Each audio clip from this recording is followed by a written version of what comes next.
अस्सलाम वालेकुम। आज की वीडियो में हम बात करेंगे स्टार्लिंग फोर्सेस के बारे में, जो बेसिकली डिसाइड करती हैं हमारी इंटरस्टिशियल फ्लूइड की फॉर्मेशन। अब इंटरस्टिशियल फ्लूइड होता क्या है, ये फॉर एग्जांपल एक कैपिलरी है टिश्यू के अराउंड, और यहाँ पर जो हमारे पास कैपिलरी है, यहाँ पर हमारे पास डिफरेंट सेल्स पड़े हुए हैं, एक टिश्यू बना रहे हैं क्योंकि डिफरेंट सेल्स मिलकर टिश्यू बनाते हैं।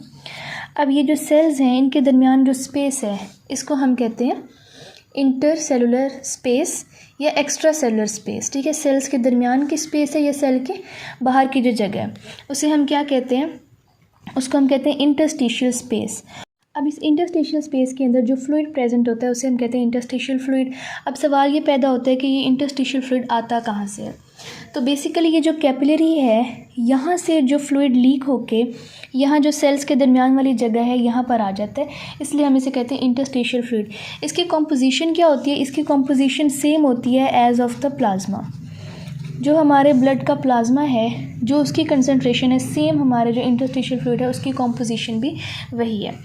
लेकिन सिर्फ फ़र्क क्या होता है कि जो प्रोटीन्स होती हैं प्लाज्मा के अंदर और जो आरबीसीज होते हैं, वो क्योंकि जो कैपिलरीज़ के दरमियान जो इंटरसेलुलर स्पेसेस होती हैं उनको क्रॉस करके नहीं आ सकते, तो इस वजह से इंटरस्टिशियल फ्लूइड के अंदर सिर्फ प्लाज्मा प्रोटीन्स और आरबीसीज का फ़र्क है कि इंटरस्टिशियल फ्लूइड के अंदर ना प्लाज्मा प्रोटीन्स होंगी ना ही आरबीसीज होंगे, बाकी इसकी वही कॉम्पोजिशन होगी जो प्लाज्मा की कॉम्पोजिशन है। अब कैपिलरी से फ्लूइड का लीक करना ये 4 चीज़ों के ऊपर डिपेंड करता है, या कह दें कि 4 फोर्सेस के ऊपर डिपेंड करता है। वो 4 फोर्सेस कौन कौन सी हैं? सबसे पहले जो कैपिलरी के अंदर हाइड्रोस्टेटिक प्रेशर, यानी कैपिलरी के अंदर जो ब्लड प्रेशर प्रेजेंट है वो, उसको हम डिनोट करते हैं PC से, यानी hydrostatic pressure in the capillary. Second जो चीज़ डिटर्मिन कर रही होती है इंटरस्टिशियल फ्लूइड का बनना या leakage of the fluid from the capillary into the tissue spaces, वो होता है hydrostatic pressure that is present in the interstitial spaces. यानी ये जो यहाँ पर जो इंटरस्टिशियल स्पेसेस के अंदर जो फ्लूइड प्रेजेंट है वो कितना प्रेशर एक्सर्ट कर रहा है, वो डिसाइड करता है। इसके अलावा ये जो पाई है ये बेसिकली शो कर रहा है कोलाइड ऑस्मोटिक प्रेशर को। अब कोलाइड ऑस्मोटिक प्रेशर क्या है? जो आपके पास प्लाज्मा प्रोटीन्स हैं जो वो प्रेशर एक्सर्ट कर रही हैं, बेसिकली उसी प्रेशर को हम कहते हैं कोलाइड ऑस्मोटिक प्रेशर। अब बेसिकली होगा क्या, जो आपके पास ये कैपिलरी का हाइड्रोस्टेटिक प्रेशर है ये पॉजिटिव लिया है हमने इक्वेशन में। NFP का मतलब है नेट फिल्ट्रेशन प्रेशर, यानी कितने प्रेशर के साथ फ्लूइड कैपिलरी से फ़िल्टर होके इंटरस्टिशियल स्पेसेस में आएगा, ये इक्वेशन डिसाइड करेगी। अब इस इक्वेशन में ये है capillary hydrostatic pressure. Capillary hydrostatic pressure हमेशा पॉजिटिव होता है। अब पॉजिटिव प्रेशर वो है जो हमारे फ्लूइड को बाहर की तरफ धकेल रहा है। ठीक है, कैपिलरी से उसे कहाँ भेज रहा है? इंटरस्टिशियल फ्लूइड के अंदर भेज रहा है। अब जो हमारे पास इंटरस्टिशियल फ्लूइड का हाइड्रोस्टेटिक प्रेशर है वो नेगेटिव है। उसकी रीज़न क्या है? उसकी रीज़न ये है कि ये सकिंग प्रेशर है। सकिंग प्रेशर है, ये फ्लूइड को अपनी जगह से बाहर नहीं धकेल रहा बल्कि ये फ्लूइड को अंदर आने के लिए कह रहा है। ठीक है, जैसे यहाँ पर जो प्रेशर था वो फ्लूइड को बाहर निकाल रहा है, और यहाँ पर जो प्रेशर है वो फ्लूइड को अपने तरफ खींच रहा है, अंदर की तरफ खींच रहा है। तो ये जो सकिंग प्रेशर होता है ये ऑलवेज नेगेटिव होता है, तो इस वजह से हमने इसको नेगेटिव रखा हुआ है। अब जो हमारे पास कैपिलरी का कोलाइड ऑस्मोटिक प्रेशर है, जो हमारे पास प्लाज्मा प्रोटीन्स हैं वो क्योंकि ऑस्मोटिक प्रेशर एक्सर्ट करती हैं, वो फ्लूइड को अपनी तरफ खींचती हैं, फ्लूइड को बाहर नहीं जाने देती। तो जो चीज़ अपनी तरफ फ्लूइड को खींच रही है वो हमेशा क्या है? नेगेटिव है, और जो चीज़ फ्लूइड को बाहर निकालना चाह रही है वो क्या है? पॉजिटिव है।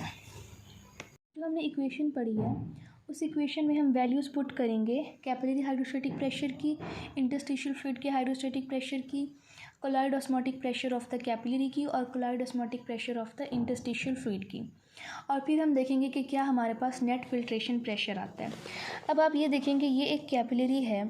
ठीक है, कैपिलरी किस तरह से बनती है? पहले एक आर्टरी होती है, फिर वो आर्टीरियोल्स में डिवाइड होती है, फिर वो कैपिलरीज में डिवाइड होती है, फिर कैपिलरीज मिलकर क्या बनाती हैं? वेन्यूल्स बनाती हैं, और वेन्यूल्स मिलकर एक वेन बनाते हैं। तो फ़र्ज़ कर लेंगे ये इसका आर्टीरियल एंड है। ठीक है, कैपिलरी का एक आर्टीरियल एंड होता है और एक वीनस एंड होता है। ठीक है, अब हम लोग इन फोर्सेस को कैलकुलेट करेंगे आर्टीरियल एंड के ऊपर, वीनस एंड के ऊपर, और फिर इनका एवरेज निकालेंगे। सबसे पहले बात कर लेते हैं आर्टीरियल एंड की। आर्टीरियल एंड पे आपके पास जो कैपिलरी का हाइड्रोस्टैटिक प्रेशर होता है वो आपके पास होता है 30 mm ऑफ Hg। ठीक है, उसके बाद जो आपके पास आर्टीरियल एंड के ऊपर, बल्कि जो आपका इंटरस्टिशियल फ्लूइड का प्रेशर है वो हर जगह सेम होगा, आर्टीरियल एंड के ऊपर भी और आपके वीनस एंड के ऊपर भी। वो कितना है? वो है आपके पास 3 mm ऑफ Hg। और जो आपके पास इंटरस्टिशियल फ्लूइड का क्लोराइड ऑस्मोटिक प्रेशर है वो कितना है? वो है 8 mm ऑफ Hg। अब मैंने इन तीन फोर्सेस को एक साथ लिखा है, जबकि एक फ़ोर्स को मैं अलहदा लिखूँगी। वो कौन सी फ़ोर्स होगी? वो है हमारे पास कैपिलरी का क्लोराइड ऑस्मोटिक प्रेशर। इसको मैं पी से गाइटन में डिनोट किया हुआ है, तो मैं इसी से करूँगी। वो हमारे पास होता है 28 mm ऑफ Hg। अब सवाल ये पैदा होता है कि मैंने इन तीन फोर्सेस को एक साथ क्यों लिखा और इसको अलग से मैंने बॉक्स में क्यों बंद किया। ये जो तीन फोर्सेस हैं ये क्या कर रही हैं? ये फेवर कर रही हैं इंटरस्टिशियल फ्लूइड के बनने को, favour the formation of interstitial fluid. जबकि ये जो chloride osmotic pressure of the capillary है, अब जो कैपिलरी के अंदर प्लाज्मा प्रोटीन्स हैं ये ऑस्मोटिक प्रेशर एग्जर्ट करती हैं और ये कहती हैं कि फ्लूइड हमारे पास रहे, यानी फ्लूइड को बाहर नहीं जाने देती। तो ये क्या कर रही हैं? ये फेवर नहीं कर रही, ठीक है, ये अपोज कर रही हैं इंटरस्टिशियल फ्लूइड के बनने को। ठीक है, तो इसलिए मैंने इन फोर्सेस को अलहदा लिखा है और इस फोर्स को अलहदा लिखा है। ये तीनों फोर्सेस जो हैं ये चाहती हैं कि फ्लूइड कैपिलरी से बाहर निकल के इंटरस्टिशियल स्पेसेस में आ जाए, जबकि ये वाली जो फोर्स है ये चाहती है कि फ्लूइड कैपिलरी से बाहर ना जाए। अब हम इनको इक्वेशन में पुट करते हैं और देखते हैं कि क्या आंसर आता है। नेट फिल्ट्रेशन प्रेशर जो मैंने अभी आपको इक्वेशन बताई थी वो थी PC माइनस इंटरस्टिशियल फ्लूइड का हाइड्रोस्टैटिक प्रेशर प्लस कैपिलरी का chloride osmotic pressure, plus interstitial fluid का क्लोराइड ऑस्मोटिक प्रेशर और कैपिलरी का क्लोराइड ऑस्मोटिक प्रेशर। अब अगर हम इसके अंदर वैल्यूज़ पुट करें तो आपके पास जो हाइड्रोस्टैटिक प्रेशर है वो 30 है। अब ये माइनस है तो यहाँ पे ये जो इंटरस्टिशियल फ्लूइड ऑफ द का हाइड्रोस्टैटिक प्रेशर होता है वो इटसेल्फ नेगेटिव होता है, तो नेगेटिव प्लस हो जाएगा, तो यहाँ पर आ जाएगा 30 + 3 प्लस इंटरस्टिशियल फ्लूइड का जो क्लोराइड ऑस्मोटिक प्रेशर है वो है 8 और माइनस जो कैपिलरी का क्लोराइड ऑस्मोटिक प्रेशर है वो है 28।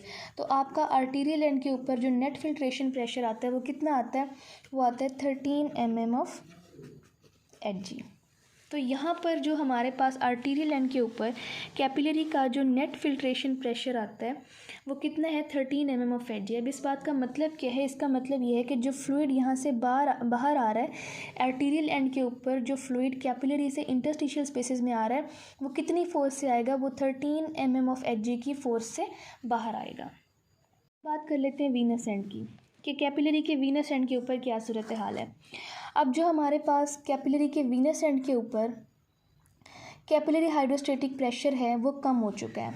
ठीक है, यहाँ पर अगर 30 था तो यहाँ पर 10 mm ऑफ Hg हो चुका है। बाकी सारी चीज़ें सेम रहेंगी, सिर्फ जो हाइड्रोस्टैटिक प्रेशर है कैपिलरी का वो चेंज होगा। ठीक है, बाकी सारी चीज़ें सेम रहेंगी। जो हमारे पास इंटरस्टिशियल फ्लूइड का प्रेशर था वो 3 ही रहेगा, जो हमारे पास chloride osmotic pressure interstitial fluid का था वो 8 ही रहेगा।